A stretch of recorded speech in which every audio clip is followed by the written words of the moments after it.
I greet you, my sisters and brothers in Christ, as you gather for your Synod Assembly. Thank you for your prayers and your financial support of the mission in which we share. Martin Luther said, "Faith is a living, daring confidence in God's grace, so sure and certain that you could stake your life on it 1,000 times." It was true 490 years ago. It's true today in the lives of ELCA members and congregations all across the country and around the world. Not many years ago, First English Lutheran in Columbus, Ohio had seen a long, slow decline. We got to the point where we were ready to close the doors. We were going to do a wedding for one of the sons of the congregation, and the day after that, we were planning on padlocking the doors. What they had been doing was trying to stretch the dollars out, trying to do just enough to keep things open, keep things running, and make the money last as long as they could. I asked them to try and flip that and just simply say, we're going to go all in.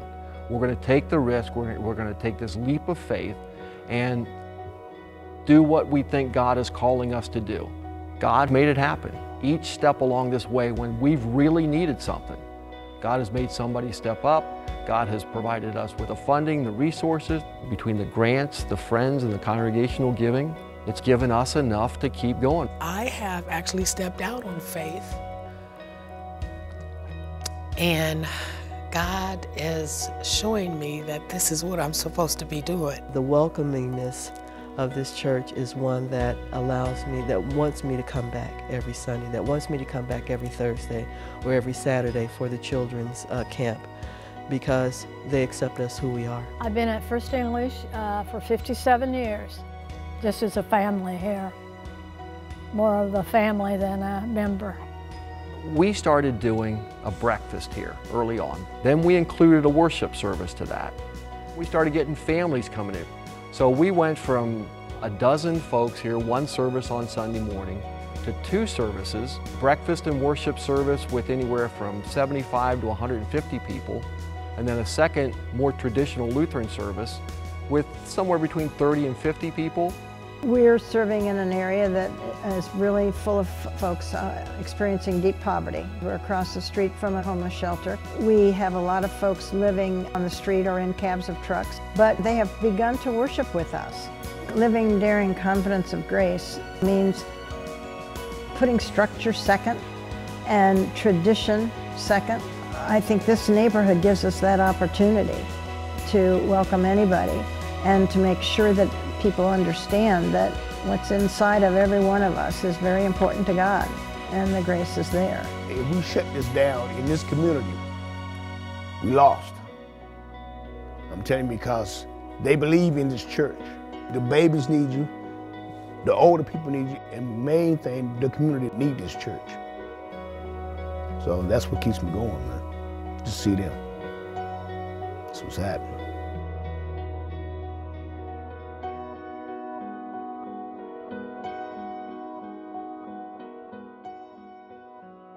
In 2011, 3 women were awarded the Nobel Peace Prize.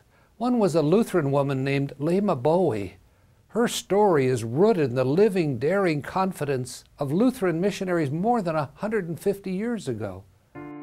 They traveled thousands of miles by ship, sent by the United Lutheran Church in America, predecessor to the ELCA. They planted the Lutheran Church in Liberia. It was dangerous and difficult. 2 missionaries died of malaria within a week of arrival, but the church took root and became the first Lutheran church body in Africa. The ELCA has been with Liberia all along. The missionaries that first came here, that started these things, came from the ELCA. The ELCA has continued to make them prosper. Ministry grants, missionaries, and ELCA World Hunger are key areas of involvement in Liberia today. Nobel Peace Prize laureate Lema Bowie was an ELCA International Scholarship recipient.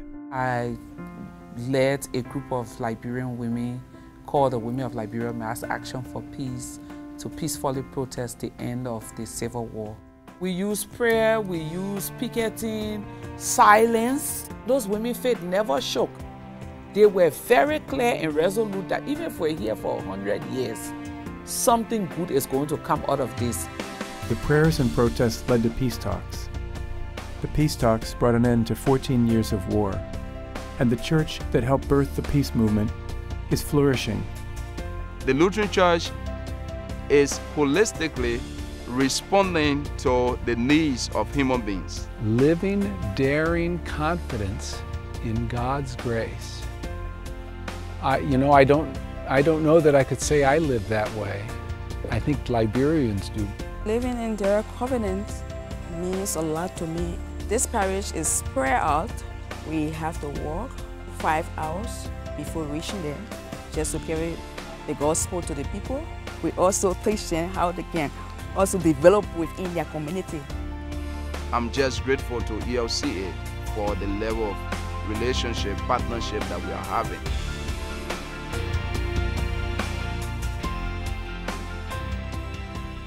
I traveled to Irving, Texas to be with members of Santa Maria de Guadalupe Lutheran Church. Participating in their weekly healing service gave me a deep sense of the Spirit-filled worship that permeates their life. The passionate proclamation of the good news of Jesus Christ draws people in and sends them out. We have learned to welcome everybody in different ways. First of all, we understand that all of us are immigrants. And once we come to a new country, we're going to feel lonely. So we, the people in Santa Maria, open our arms, we talk to them, they feel they have hope. Hope to continue working, living, and even serving in this congregation. We are not the traditional way to be a Lutheran. It's a new thing, music. People tradition is different because people feel welcome. That's why it's the explosion. First day of Santa Maria was on Palm Sunday. There were 4 members that day. We grew so fast, so we started dreaming to have our own place. Back then, we just had $360. So 3 of us, we put money together and we give a down payment for this land. I do a lot of work with the community leaders, city council, firefighter, with the police, to be the voice for the voiceless. One of the biggest things here in Santa Maria is the comida, the dinner. That's this very special time. Para compartir con ellos, para saber cuáles son sus necesidades, todo eso. Para eso nosotros lo hacemos, para saber quiénes somos los miembros, conocernos. We didn't have no credit, we didn't have no background. We was a baby, and it was kind of hard for us knocking the door in ELCA. Hey, we need $1 million loan to build this. But we knew it's going to happen. How it's going to happen, we didn't know. Some Lutherans say, well, you named the church Maria de Guadalupe. That's not Lutheran tradition, that's right. We bring this community and we put them and live in grace and peace and justified by faith. So those people come and they feel full of grace here. I do believe that is to be a Lutheran. Santa Maria is open the door to the Hispanic community. ELCA is going to be big.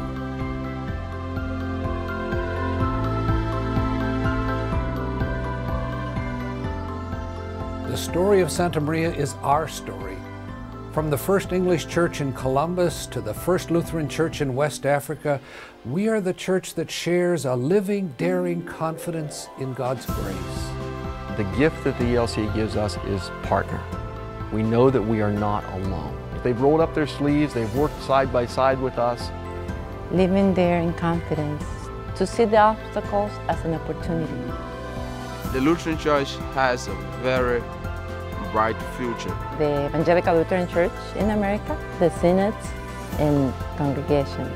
We are one body, we are one church.